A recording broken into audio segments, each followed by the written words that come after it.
Hey, thanks for clicking. I'm Grace, and this channel is where I share any of the opinions I may have about any of the literature I may read. And today I thought we could get a little cozier, maybe dip our toes into those October spooky autumnal vibes with a book review of Weyward. Weyward was written by Emilia Hart and was first published in February of 2023. I want to make a distinction here about the reading level. So it's listed at like a reading level of like 12 or 13 years of age, but the content in this book I would say is definitely not appropriate for those ages and wouldn't recommend this for someone under the age of 18.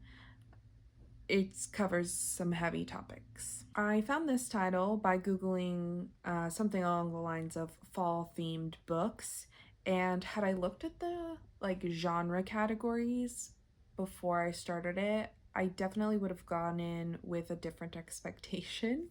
So this is listed under historical fiction, horror fiction, gothic fiction, and supernatural fiction. I didn't see this listed anywhere, but I think it also fits into the magical realism category. I've mentioned in previous videos, I try to steer clear of horror. It just doesn't sit well with me, and this book is a true testament to that. Before we get into the plot, I'm going to go ahead and give a very serious content warning. I try to include content warnings in most of my videos out of an abundance of caution, just so people know what to expect, but I don't necessarily expect the content to be that alarming or triggering. Now for this book, I'm going to make another distinction. That word's just on my brain today or something. But I'm going to make a distinction that this book covers very heavy topics, and it covers them in detail and without any holding back. So if you are sensitive about any of the topics I'm about to mention, I suggest one, you click off this video because we're going to talk about them, and two, don't put this book on your TBR. It's not worth it. Don't do it. So just a few of the things that are covered in this book. Sexual assault, like just out and out rape, being held captive in several different ways. There's a lot of death talked about. Several suicide attempts are mentioned. We see several representations of abuse, like physically abusive and verbally abusive relationships. Like anything related to those topics, it's in this book. It's in this book. So unwanted pregnancies and the ending of those unwanted pregnancies. So just to be really clear, this book covers all of these topics harshly and unapologetically. I'm just going to reiterate, if you are in like a touchy situation, like if you are not prepared to hear about or read about these topics in detail, I seriously suggest that you click off and don't read this book. So let's start by talking a little bit about the cover art image. I am very much a judge a book by its cover type of person. If I'm not drawn in or intrigued by the cover of a book, it is so much more difficult for me to want to read it. And I don't feel bad about that. Like, I don't feel like that's wrong in any way. Now, I am also the kind of person who does make room in my life to read books that don't appeal to me just on the cover, but when I'm choosing whether or not I want to read a book for pure enjoyment, if the cover image isn't drawing me in, I'm not reading it. I'm just not. And that's just not going to change.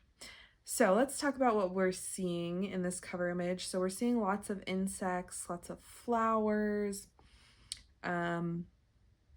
It's very like cottagecore kind of, but then of course we do notice like the crow is kind of the main focus of this image. It really draws our eyes to the middle, and then over top of that is the word Weyward. And yeah, it just kind of gives you this a little bit of like an ominous, mysterious sort of feeling, and like, what's the significance of this crow going to be, and why is it connected to the word Weyward, and like, what does that all mean? And being on the other side of this book, this cover really does encapsulate what this novel ends up being about. However, it's definitely not giving me the vibes that this book like gives throughout. It is, but also it isn't. This image to me feels much happier and lighter than the contents of this novel actually are. So I just wanted to take a moment and focus in on the feelings that the cover art gave me. So let's go ahead and jump into a summary. I'm going to try to keep this as brief as possible, but it is a very intricate plot line, and that's kind of part of the appeal of this novel. So, and I don't know how, but I actually like recently read a book that was very similar to this, and let me tell you, reading those two like in close proximity, bad move. Do not recommend.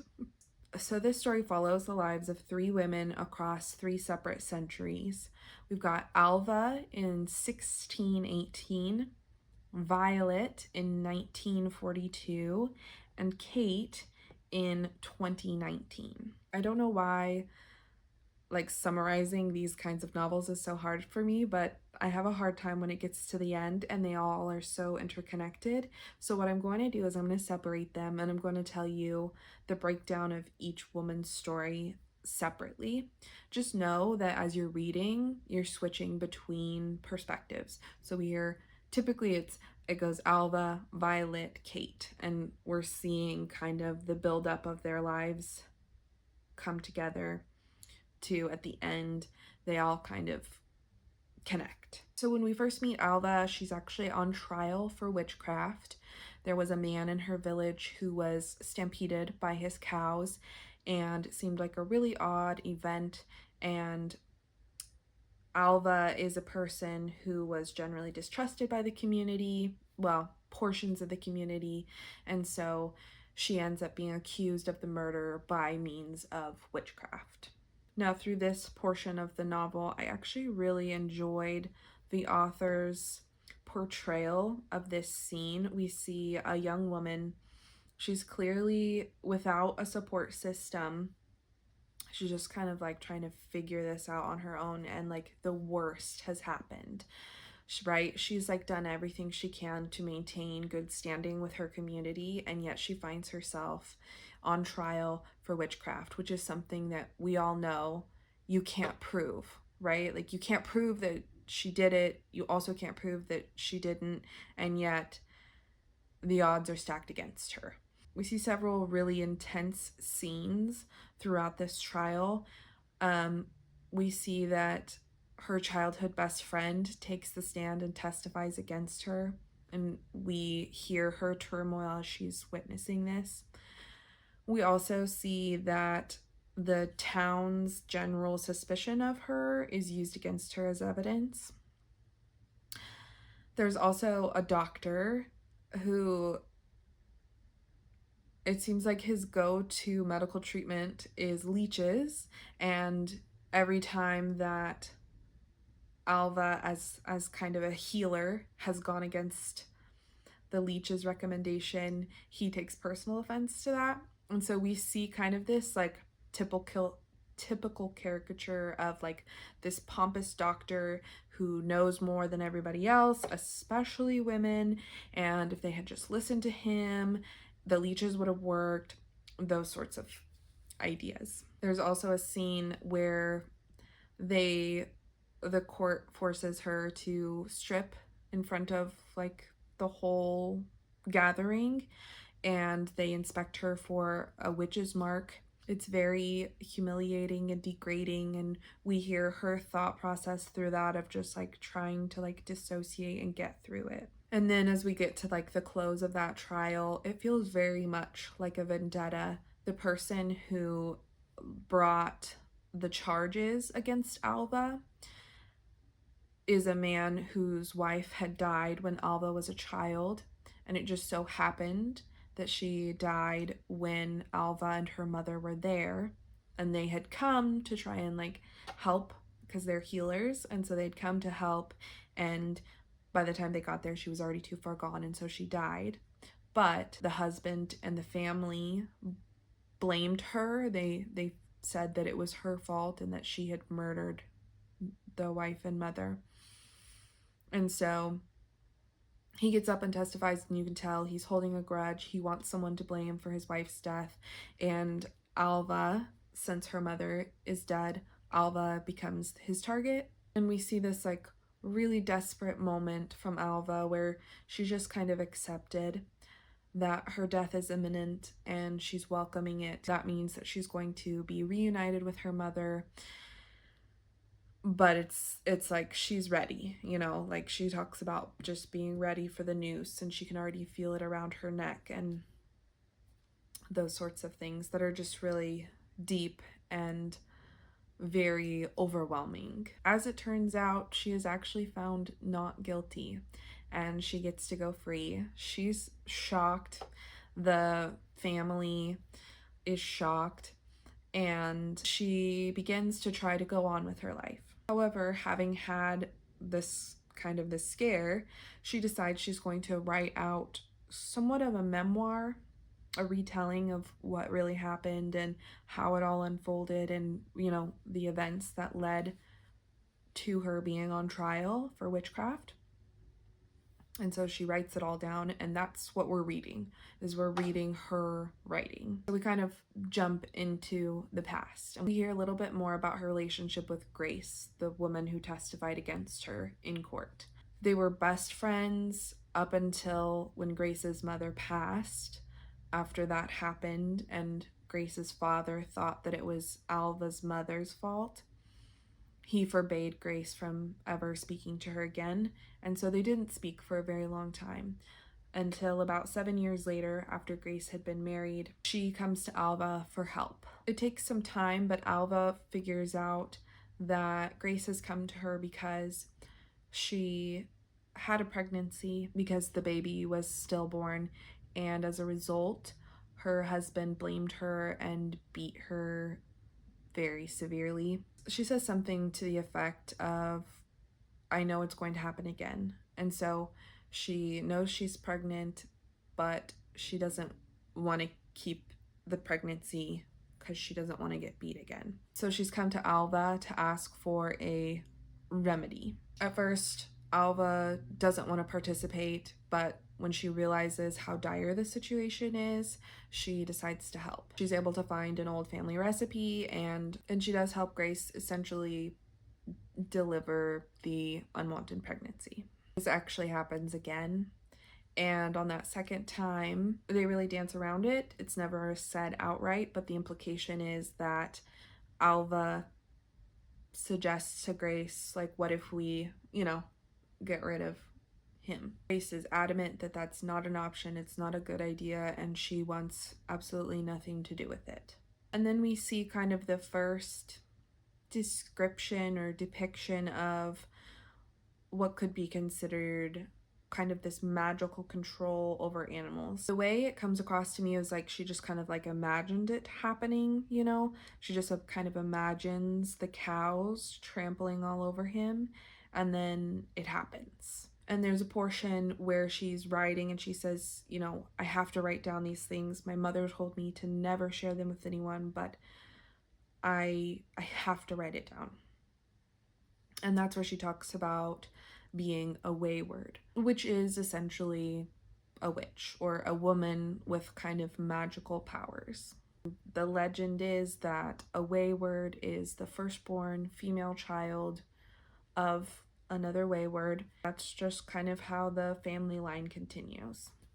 And it's always the the firstborn, and she's always a girl, and that's how it gets passed along.